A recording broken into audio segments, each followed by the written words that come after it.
kabbe koltu ya shaule kabbe dabban kilo lama intalli na fuute tolabbe ani kanin jadi warri dhiiraa kan beenuma rakkattanii mucayyoo nama kunneen amma niqqiloota beektu Amaanu'eelidha reefu naqqalanii baan niqqiloota dabbaan kaartooniidha himmee manaan jirtu himmee malee rifeessirran jiru wiigi malee ohoho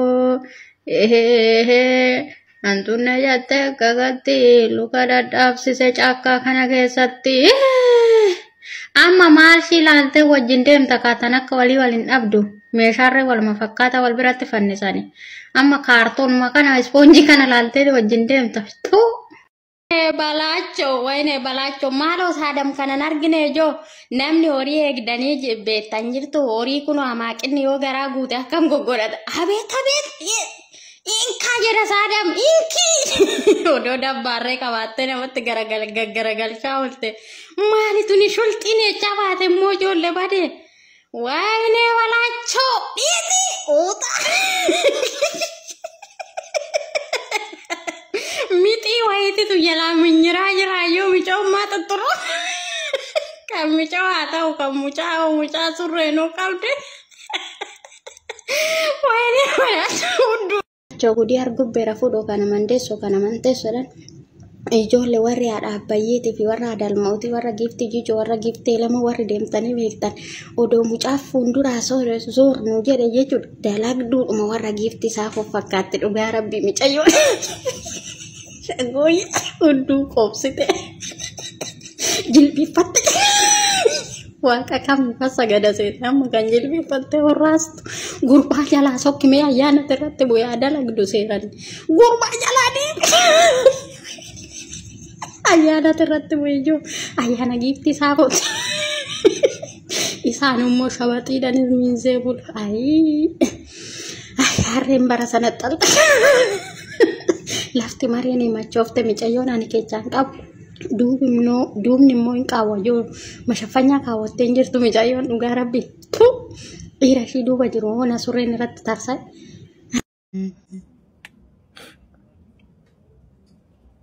Ay. Ay.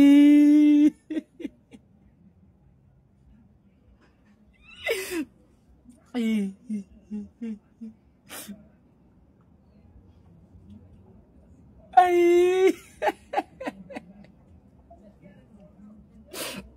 Ay. Finfinneetti dhalattee guddatte dhalattuu Finfinneetti. Fuuleen Feesbuukii irratti obboleessa keenya tokko wal barte. Inni Ameerikaa jiraata ishee Finfinnee jiraatti. Barattuu turte yeroo isaan wal bartutti. Obboleettiin keenya kun obboleessa keenya kana waliin osoo haasoftuu akka ishii fuudhuu qabuuf fakkaadha warraasa ta'uu qabdu gaafate. Barumsa ishee akka xumuruu qabduuf amma gaa'elatti seenuu akka hin barbaannetti himte. Ji'a jaabooda gara biyyaan dhufaa wal arginaa wal barraa gaa'elatti seenuun rakkoo hin qabu barumsa kee xumurii jedheeni. Gara biyyaa dhufee wal arganii waliin yeroo xiqqoo dabarsanii inni gara dhufe gara Ameerikaatti deebi'a. Ji'a lama booda akka daa'imti garaatti ishee hafe yookaan akka ulfataateetti himte. Akka kana barbaaduuf akka maatii horatee jiraachuu barbaaduu fi wanti kun uumamuu isaatti akka gammadeetti hime. Ji'a ja'a booda akka deebi'ee dhufee ishee arguuf akka maatiin wal baranii gaa'elatti akka waliin seenuu qaban itti hime. Garuu wantoota tokko dhadhaga'aa waan turteef wanta dhageesse kun akka dhugaa ta'eef soba ta'e gargar baafachuudhaaf hiriyoonni ishee hiriyoonni isaa warroonni isheef isa iddoo tokkotti beekan akka inni iddoo biraatii dubartii biraa qabuuf akka daa'imallee qabu itti himani. Wanta kana gargar baafachuu fi iddoo inni ittiin argama jedhan deemtee ilaaluu jalqabde. Deemtee gaafa ilaaluu jalqabdu wantoonni namoonni itti himan sun dhugaa ta'ee mul'ate. Gaafa ishiin akka wanti inni hojjechaa ture kun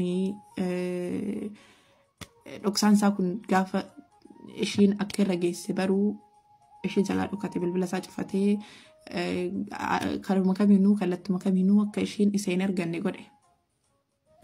Gaafa ishiin miidiyaa irratti baatee dubbattu isheen kun akka dubartii isaa torbaffaa taate warra beekaman keessaa torbaffaa akka taatee fi ishee kanaan dura dubartoota 6 ulfeessee akka dhiisee deeme dubartoonni 6 dubartii kana booda akka jiran dubartii kana dura akka jiran kana booda immoo ammamta akka jiran kan hin mul'atin kan miidiyaa irratti hin baane kan interviyuu ishii kana hin ilaalin meeqa akka ta'an yaaduun in ulfaata.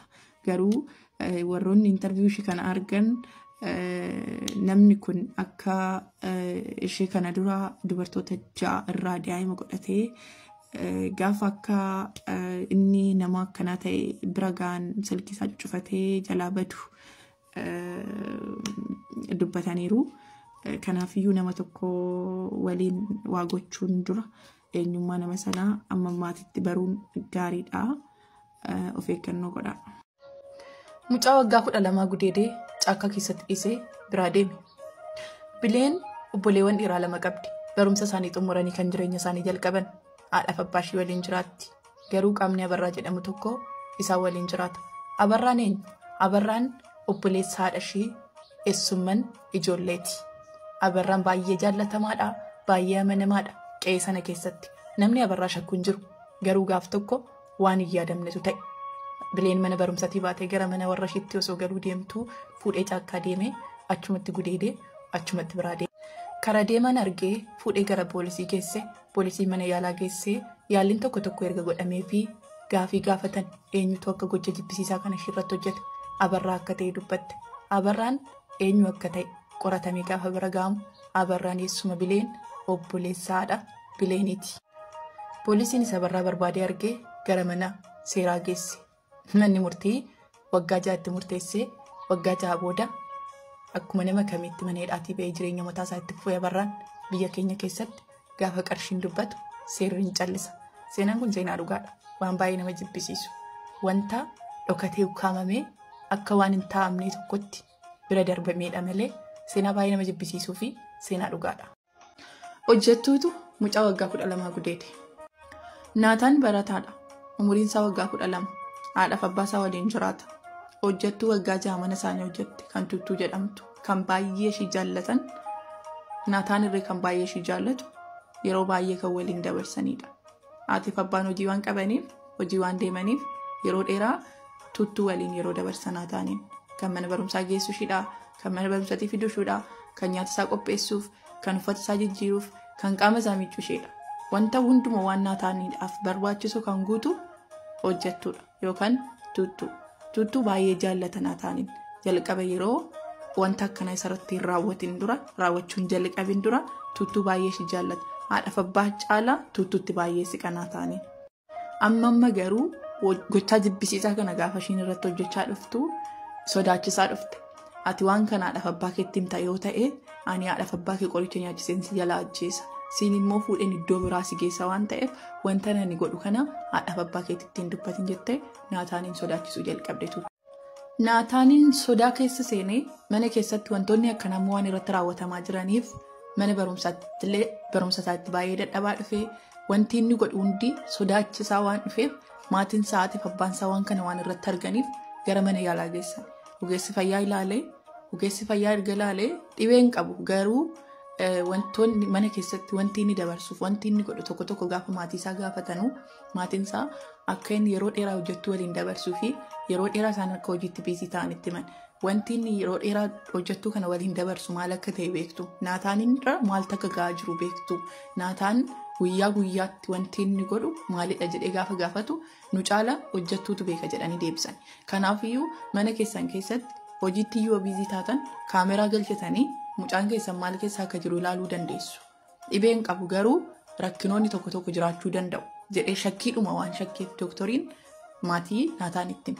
Maatiin Naataanis gorsa ogeessa fayyaa kana fudhatanii kaameraa mana keessatti galchanii kaameraa mana keessatti galchitee garuu armeen Naataan gara hojii hin deemne. Manuma keessatti dhokattee silkii ishiitiin hojjettuun ishii maal akka ilma ishiitti irratti gootu ilaalaa turte. Hojjettuun kun akkuma barsiifatte isaan gara hojii deemanii jiru jettee waan yaaddeef Naataaniin dhiyeeffatte gudeeduudhaaf waan baay'ee nama jibbisiisu. Daa'ima waggaa 12 amanuudhaaf sinitti cima garuu seenaan kun waanuma biyya keenya keessatti ta'edha.